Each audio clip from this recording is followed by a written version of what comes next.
System transformation is about transforming the disability support system so that it better meets the needs of disabled people and their families by increasing choice and control. The new system will be based on the Enabling Good Lives vision and principles, but also include an explicit social investment approach. Now, what does the social investment approach mean? It means thinking about whether additional investment upfront, and when I say upfront, it can be at the beginning, but it can be at different transition points during someone's life as well, will result in better outcomes and or savings in the future. The other thing about the system transformation is that rather than adding another layer on the system or doing something outside of the system, the idea is this time that we actually change the existing system and build on what's there. Who is it focused on? The new system and the design that work we're doing is for everybody who is currently eligible for DSS funding and services. What government agencies are involved? Well, in the core group, so we've got the Ministry of Health is leading it with a lot of support, and in the core project team, people from the Ministry of Social Development.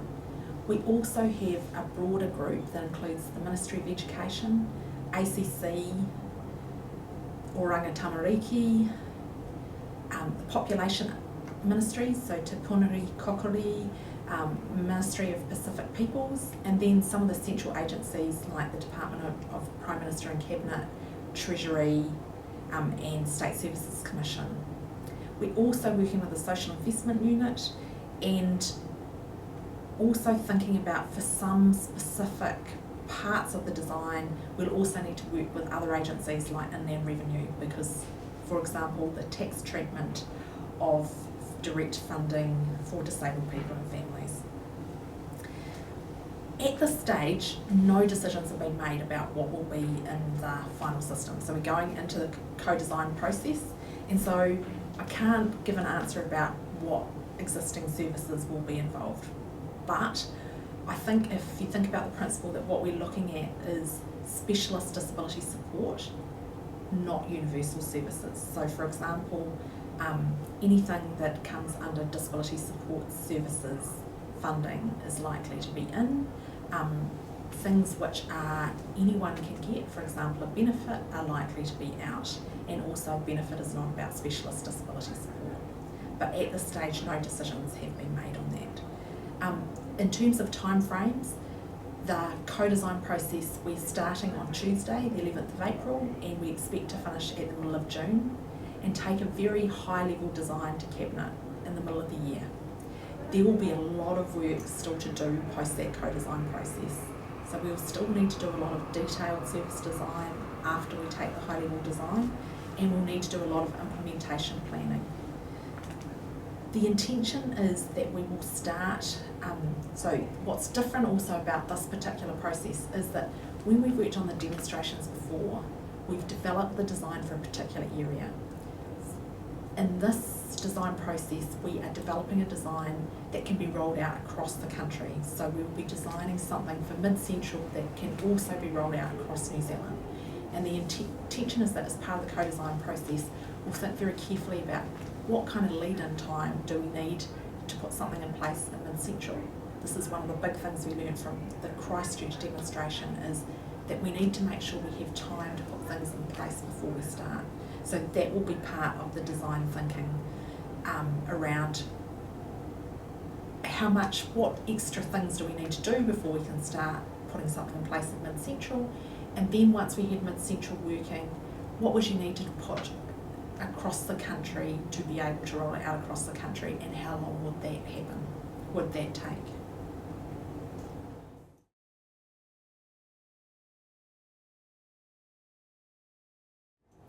So the role of the co-design group is to actually engage in a series of workshops.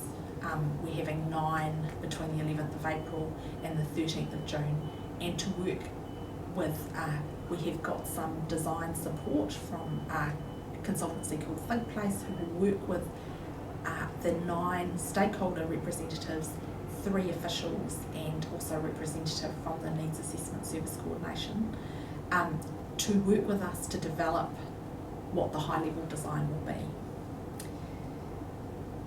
During that co-design process, it's really important, we think, that the sector, that we're really transparent about what's happening. So what we're intending to do is that after each co-design workshop, we will get a message out within 36 to 48 hours that is available in easy read, New Zealand Sign Language, blind formats, and also in Te Reo, so that people will know what's been discussed in the workshop and what the next workshop's going to focus on. There will also be an email address so that people can provide feedback or information directly into the process, and they can also talk to the people who are on the co-design group.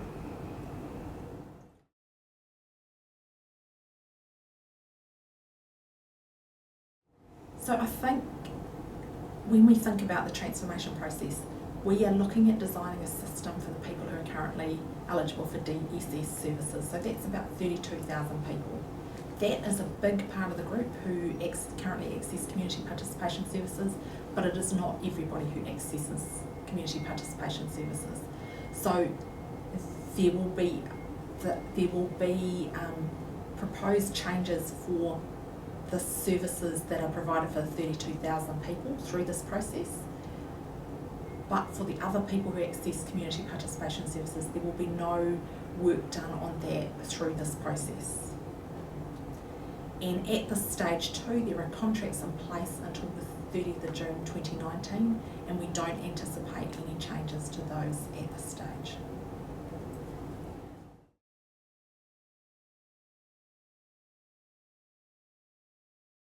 So the co-design process and transforming the system is looking at the group of people who get currently eligible for disability support services. So that's the 33,000 people across New Zealand. And this work is focusing on what the system looks like for them. This work will not touch on any implications for people outside of that group who access, for example, community participation services. So that won't be part of this process, and there will be no changes proposed to that through this process.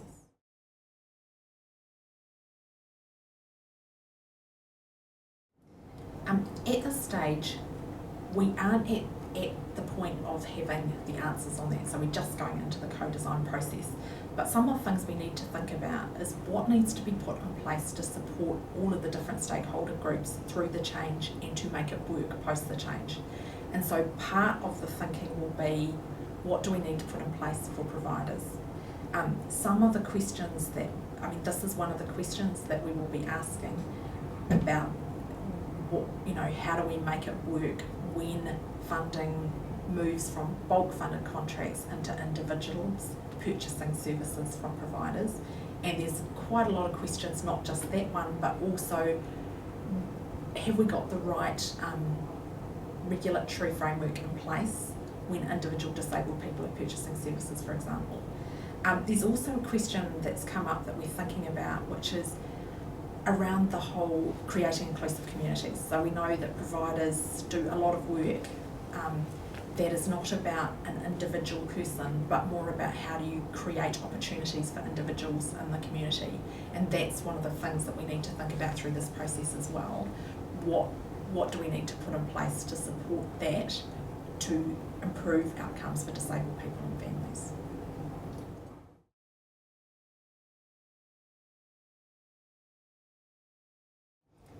I think it's taking an opportunity to keep up with what's happening in the co-design process and to contribute to it. So there will be the email address that you can provide information to, and also there are 2 provider representatives on the group, and you can talk to them about what you think about the co-design process. And also, if there are questions you think we need to be thinking about, that's probably the most important thing you can do, is to send me the questions and say, here's the questions we need the answers to through this process. I think it's also thinking about, in a world that looks very, very different to what we've got now, what do you think are the supports and services that disabled people and families are going to want? And therefore, what are the opportunities for you to provide a greater range or a different range of services and supports that might better meet their needs in the future?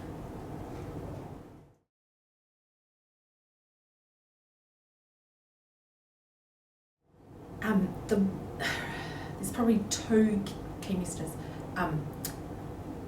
As part of the co-design process, one of the things we need to think about in the planning is how do we ensure that if services and supports are currently working for disabled people and families, that there is limited or no disruption to those services and supports during any change process.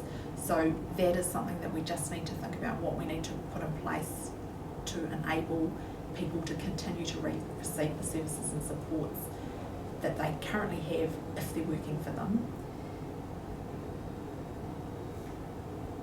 The other thing is just to manage expectations about exactly where we will get to by June. We will have a high level design, but there will be a lot more detailed work that will need to happen following that, and that will involve working through exactly how things will work in practice. And at that point we will look at what kind of stakeholder engagement we need to ensure that we put something in place that meets the needs of everybody in the system, disabled people, families, providers, government agencies.